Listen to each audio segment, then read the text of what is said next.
Praise the Lord. Greetings to you all in the name of our Lord and Savior Jesus Christ. Today's Bible verse, the book of Genesis, chapter 26, verse 13.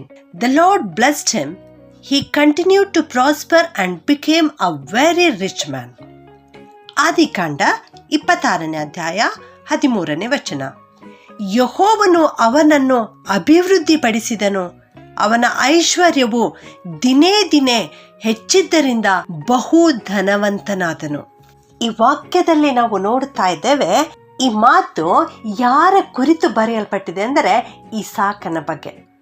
ನಮ್ಮ ಮೂಲ ಪಿತೃವಾದ ಅಬ್ರಹಾಮನ ಮಗನಾದ ಇಸಾಕನ ಕುರಿತು ಈ ಮಾತು ಬರೆಯಲ್ಪಟ್ಟಿದೆ. ಇಸಾಕನು ತಾನು ಪ್ರವಾಸವಾಗಿರುವಂತಹ ದೇಶದಲ್ಲಿ ಬೀಜವನ್ನು ಬಿತ್ತಿದನು ಮತ್ತು ಅದೇ ವರ್ಷದಲ್ಲಿ 100ರಷ್ಟು ಬೆಳೆಯನ್ನು ಅವನು ಹೊಂದಿದನು ಎಂಬುದಾಗಿ ಇಲ್ಲಿ ದೇವರ ವಾಕ್ಯದಲ್ಲಿ ನಾವು ನೋಡ್ತಾ ಇದ್ದೇವೆ. ಯಾಕೆ ಅವನಿಗೆ 100ಕ್ಕೆ 100ರಷ್ಟು ಬೆಳೆ ದೊರೆಯುತ್ತೆಂದರೆ ಯೆಹೋವನು ಅವನನ್ನು ಅಭಿವೃದ್ಧಿಪಡಿಸಿದನು, ಯೆಹೋವನು ಅವನನ್ನು ಆಶೀರ್ವದಿಸಿದನು. ದೇವರು ಇಲ್ಲಿ ಯಾವ ರೀತಿ ಆಶೀರ್ವಾದ ಮಾಡಿದ್ದಾರೆ ಎಂಬುದಾಗಿ ನಾವು ನೋಡುವುದಾದರೆ, ವರ್ಷಕ್ಕೆ ಇಷ್ಟು ಅವನು ಧನವಂತನಾದನು ಅಥವಾ ತಿಂಗಳಿಗೆ ಇಷ್ಟು ಧನವಂತನಾದನು ಎಂಬುದಾಗಿ ಇಲ್ಲ. ಆದರೆ ಅಲ್ಲಿ ದೇವರ ವಾಕ್ಯ ನಮಗೆ ಸ್ಪಷ್ಟವಾಗಿ ತಿಳಿಸುತ್ತಾ ಇದೆ, ದಿನೇ ದಿನೇ ಬಹು ಧನವಂತನಾದನು ಎಂಬುದಾಗಿ. ಪ್ರತಿದಿನ ಅವನು ಅಭಿವೃದ್ಧಿಯನ್ನು ಕಂಡನು, ಪ್ರತಿದಿನ ದೇವರಿಂದ ಆಶೀರ್ವಾದವನ್ನು ಪಡೆದುಕೊಂಡನು. ಹೌದು, ನಮ್ಮ ದೇವರು ಅಬ್ರಹಾಮನ ದೇವರು ಮಾತ್ರವಲ್ಲ, ಇಸಾಕನ ದೇವರು ಕೂಡ ಆಗಿದ್ದಾನೆ. ಹಾಗೆಯೇ ತಲತಲಾಂತರಗಳವರೆಗೆ ನಮ್ಮ ಕುಟುಂಬಗಳನ್ನು ಆರಿಸಿಕೊಂಡು ನಮ್ಮನ್ನು ಆಶೀರ್ವದಿಸುತ್ತಾ ಬರುವಂತಹ ದೇವರು ನಮ್ಮ ದೇವರಾಗಿದ್ದಾರೆ. ಅಂದು ಅಬ್ರಹಾಮನಿಗೆ, ಇಸಾಕನಿಗೆ, ಯಾಕೋಬನಿಗೆ ಮಾಡಿರ್ತಕ್ಕಂಥ ಆಶೀರ್ವಾದಗಳನ್ನು ಇಂದಿಗೂ ಕೂಡ ನಮ್ಮ ಜೀವಿತದಲ್ಲಿ ಮಾಡುವಂಥ ದೇವರಾಗಿದ್ದಾರೆ. ನಮ್ಮ ದೇವರು ನಿನ್ನೆ, ಈ ಹೊತ್ತು, ಎಂದೆಂದಿಗೂ ಏಕ ರೀತಿಯಾಗಿರುವ ದೇವರು ನಮ್ಮ ದೇವರಾಗಿದ್ದಾರೆ. ಪ್ರಿಯರೇ, ಕರ್ತನು ಇಸಾಕನನ್ನು ಆಶೀರ್ವದಿಸುವಾಗ 1-2ರಷ್ಟಲ್ಲ 100ರಷ್ಟು ಆಶೀರ್ವಾದ ಮಾಡಿದನು. ಹೌದು, ಅದೇ ಒಂದು ಆಶೀರ್ವಾದ ದೇವರು ಇವತ್ತು ನಿನಗೂ ಕೂಡ ಮಾಡಲಿಕ್ಕಿದ್ದಾರೆ. ಹೊಸ ಒಡಂಬಡಿಕೆಗೆ ಬರುವಾಗ ಮತ್ತಾಯನು ಬರೆದ ಸುವಾರ್ತೆ 13ನೇ ಅಧ್ಯಾಯದಲ್ಲಿ ಯೇಸು ಸ್ವಾಮಿ ಒಂದು ಸಾಮ್ಯವನ್ನು ಹೇಳಿದ್ದಾರೆ.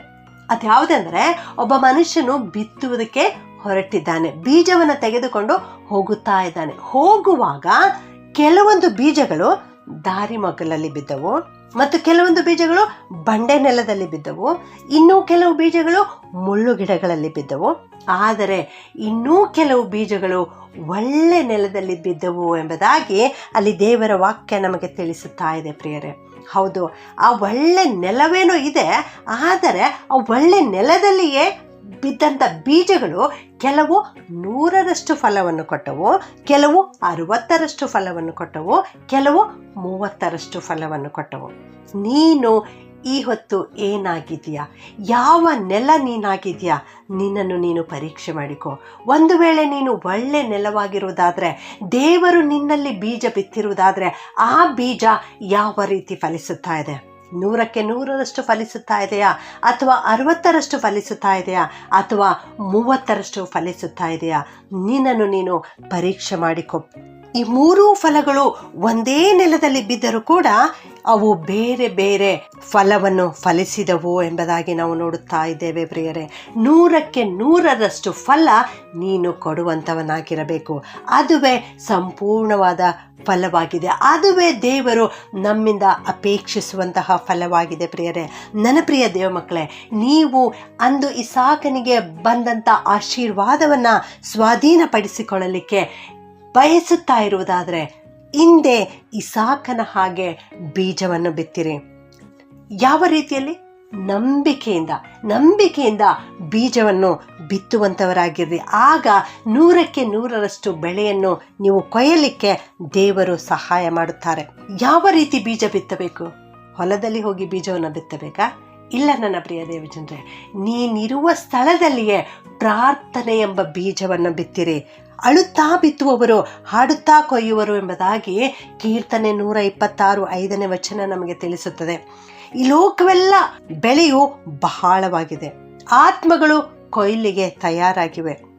ಆ ಒಂದು ಸಂದರ್ಭದಲ್ಲಿ ನೀವು ಕಣ್ಣೀರಿನಿಂದ ಪ್ರಾರ್ಥನೆ ಮಾಡುವುದಾದರೆ 100ಕ್ಕೆ 100ರಷ್ಟು ಆತ್ಮಗಳನ್ನು ಕೊಯ್ಯಲಿಕ್ಕೆ ದೇವರು ನಿಮಗೆ ಸಹಾಯ ಮಾಡುತ್ತಾರೆ. ನೀವು ಒಂದು ವೇಳೆ ಕರ್ತನ ಸೇವೆಯನ್ನು ಮಾಡಲಿಕ್ಕೆ ಬಯಸುವುದಾದರೆ ನೀವಿರುವ ಸ್ಥಳದಲ್ಲಿಯೇ ಮೊದಲು ಕಣ್ಣೀರಿನಿಂದ ಪ್ರಾರ್ಥನೆ ಮಾಡುವುದನ್ನು ಪ್ರಾರಂಭ ಮಾಡಿರಿ. ಪ್ರಸಂಗಿ 11:1 ಜ್ಞಾನಿಯಾದ ಸೊಲೊಮೋನನು ಈ ರೀತಿ ಹೇಳುತ್ತಾನೆ, ನಿನ್ನ ಆಹಾರವನ್ನು ನೀರಿನ ಮೇಲೆ ಚೆಲ್ಲು, ಬಹುದಿನದ ಮೇಲೆ ಅದು ನಿನಗೆ ಸಿಕ್ಕುವುದು ಎಂಬುದಾಗಿ. ಅಂದರೆ ನೀನು ಪ್ರಾರ್ಥನೆಯನ್ನು ಮಾಡು, ಕಣ್ಣೀರಿನಿಂದ ಪ್ರಾರ್ಥನೆ ಮಾಡು, ಆತ್ಮಗಳನ್ನು ಆದಾಯ ಪಡಿಸಿಕೊಳ್ಳುವುದಕ್ಕೋಸ್ಕರ ಪ್ರಾರ್ಥನೆ ಮಾಡು. ಅನೇಕರು ಇಂದು ದೇವರ ವಾಕ್ಯವನ್ನು ಅರಿಯದವರಾಗಿದ್ದಾರೆ. ಯೇಸು ಕ್ರಿಸ್ತನು ಯಾರೋ ಅವರಿಗೆ ಗೊತ್ತಿಲ್ಲ. ಅಂಥ ಜನರಿಗೆ ವಾಕ್ಯ ತಲುಪಿಸುವುದಕ್ಕಾಗಿ ಈಗಾಗಲೇ ಇದ್ದಂಥ ಸುವಾರ್ಥ ಸೇವಕರುಗಳಿಗಾಗಿ ನೀವು ಪ್ರಾರ್ಥನೆ ಮಾಡಿರಿ. ಈ ಲೋಕದಲ್ಲಿ ಅನೇಕ ಕಡೆ ಭ್ರಷ್ಟಾಚಾರ ಹೆಚ್ಚಾಗಿದೆ, ಅನೇಕ ದುರಾತ್ಮಗಳು ಕಾರ್ಯ ಮಾಡುತ್ತಾ ಇವೆ. ಇವುಗಳಿಗಾಗಿ ಪ್ರಾರ್ಥನೆ ಮಾಡಿರಿ. ಇಲ್ಲಿ ಇಸಾಕನ ಐಶ್ವರ್ಯವು ದಿನೇ ದಿನೇ ಹೆಚ್ಚಿದ್ದರಿಂದ ಫಿಲಿಸ್ಟಿಯರು ಅವನ ಕುರಿತು ಹೊಟ್ಟೆ ಕಿಚ್ಚು ಪಟ್ಟರು ಎಂಬುದಾಗಿ ದೇವರ ವಾಕ್ಯದಲ್ಲಿ ನೋಡುತ್ತೇವೆ. ಇಂದು ನೀನು ಅಭಿವೃದ್ಧಿಯ ಪಥದಲ್ಲಿ ನಡೆಯುತ್ತಿರುವುದನ್ನು ಕಂಡು ಅನೇಕರು ನಿನ್ನ ಕುರಿತು ಹೊಟ್ಟೆ ಕಿಚ್ಚು ಪಡುತ್ತಾ ಇರಬಹುದು, ದ್ವೇಷ ಅಸೂಯೆ ಪಡುತ್ತಾ ಇರಬಹುದು. ಇಂಥ ಜನರಿಗಾಗಿ ನೀನು ಪ್ರಾರ್ಥನೆ ಮಾಡು. ಕರ್ತನು ನಿನ್ನ ಶತ್ರುಗಳನ್ನು ಮಿತ್ರರನ್ನಾಗಿ ಪರಿವರ್ತನೆ ಮಾಡುತ್ತಾರೆ. ನೀನು ಸ್ವಲ್ಪವಾಗಿ ಬಿತ್ತುವಾಗ ಪೈರನ್ನು ಸ್ವಲ್ಪವಾಗಿಯೇ ಕೊಯ್ಯುವಿ, ಆದರೆ ನೀನು ಬಹಳವಾಗಿ ಬಿತ್ತುವಾಗ ನೀನು 100ಕ್ಕೆ 100ರಷ್ಟು ಫಲವನ್ನು ಅನುಭವಿಸುವಿ. ಅಂದು ಯೆಹೋವ ದೇವರು ಇಸಾಕನನ್ನು ಅಭಿವೃದ್ಧಿಪಡಿಸಿದ ಹಾಗೆ ನಿನ್ನನ್ನು ಕೂಡ ಈ ಹೊತ್ತು ಅಭಿವೃದ್ಧಿಪಡಿಸುತ್ತಾರೆ. ಪ್ರಾರ್ಥನೆ ಮಾಡಿಕೊಳ್ಳೋಣ. ಭೂಪರಲೋಕಗಳ ಒಡೆಯನಾಗಿರುವಂತಹ ನಮ್ಮ ಪರಲೋಕದ ತಂದೆಯಾದ ದೇವರೇ, ನಿಮಗೆ ಕೋಟ್ಯಾನುಕೋಟಿ ಸ್ತೋತ್ರಗಳನ್ನು ಸಲ್ಲಿಸುತ್ತೇವಪ್ಪ. ನೀವು ಅಂದು ಇಸಾಕನನ್ನು ಅಭಿವೃದ್ಧಿಪಡಿಸಿದ್ದೀರಿ, ಇಸಾಕನನ್ನು ಆಶೀರ್ವದಿಸಿದ್ದೀರಿ ದೇವ. ಅವನು ದಿನೇ ದಿನೇ ಐಶ್ವರ್ಯದಲ್ಲಿ ಹೆಚ್ಚುವಂತೆ ಕೃಪೆ ಮಾಡಿದ್ದೀರಿ ದೇವ. ಅವನು ಬಹು ಧನವಂತನಾಗುವಂತೆ ಸಹಾಯ ಮಾಡಿದ್ದೀರಿ ದೇವ. ಅದಕ್ಕಾಗಿ ನಿಮ್ಮನ್ನು ಕೊಂಡಾಡುತ್ತೇವೆ ಕರ್ತನೆ. ನಮ್ಮ ಜೀವಿತದಲ್ಲಿ ನೀನು ಮಾಡಿರುವಂತಹ ಎಲ್ಲ ಆಶೀರ್ವಾದಗಳನ್ನು ನೆನೆಸಿ ನಿನಗೆ ಕೋಟ್ಯಾನುಕೋಟಿ ಸ್ತೋತ್ರವನ್ನು ಸಲ್ಲಿಸುತ್ತೇವಪ್ಪ. ನಿನಗೆ ಕೃತಜ್ಞತಾ ಸ್ತೋತ್ರವನ್ನು ಸಲ್ಲಿಸುತ್ತೇವೆ ಸ್ವಾಮಿ. ಇನ್ನು ಮುಂದೆಯೂ ಕೂಡ ಕರ್ತನೆ ನೀನೇ ನಮ್ಮೆಲ್ಲರ ಜೊತೆಗಿದ್ದು ನಡೆಸು ಸ್ವಾಮಿ. ಇದುವರೆಗೆ ನಡೆಸಿದಂಥ ದೇವರು, ನಂಬಿಗಸ್ತನಾದ ದೇವರು ನೀನಾಗಿದ್ದಿದ್ದೇವ. ಅದಕ್ಕಾಗಿ ಸ್ತೋತ್ರ ಸಲ್ಲಿಸುತ್ತೇವೆ. ಇನ್ನು ಮುಂದೆಯೂ ಕೂಡ ನೀವೇ ನಮ್ಮ ಜೊತೆಗಿದ್ದು ನಡೆಸು. ಇಸಾಕನ ಐಶ್ವರ್ಯ ದಿನೇ ದಿನೇ ಹೆಚ್ಚಾಗುವಂತೆ ಕೃಪೆ ಮಾಡಿದ ಹಾಗೆ ಈ ವಾಕ್ಯ ಕೇಳಿಸಿಕೊಳ್ಳುತ್ತಿರುವ ನಮ್ಮೆಲ್ಲರನ್ನು ಕೂಡ ಆಶೀರ್ವಾದ ಮಾಡಿ ನಾವು ಕೂಡ ಧನವಂತರಾಗಲಿಕ್ಕೆ ಕೃಪೆ ಮಾಡು. ಕಣ್ಣೀರಿನ ಪ್ರಾರ್ಥನೆ ಮಾಡುವಂತಹ ಕೃಪೆ ನಮಗೆ ಅನುಗ್ರಹಿಸು. ಅನೇಕ ಆತ್ಮಗಳನ್ನು ಆದಾಯ ಮಾಡುವಂತಹ ಕೃಪೆಯನ್ನು ನಮಗೆ ಕೊಟ್ಟು ದಯಪಾಲಿಸು. ನಿನ್ನ ರಾಜ್ಯದ ಅಭಿವೃದ್ಧಿಗಾಗಿ ದುಡಿಯಲಿಕ್ಕೆ ನಮಗೆ ಸಹಾಯ ಮಾಡು. ಈ ಪ್ರಾರ್ಥನೆಯನ್ನು ಯೇಸುವಿನ ನಾಮದಲ್ಲಿ ಬೇಡುತ್ತೇನೆ ತಂದೆಯೇ, ಆಮೆನ್.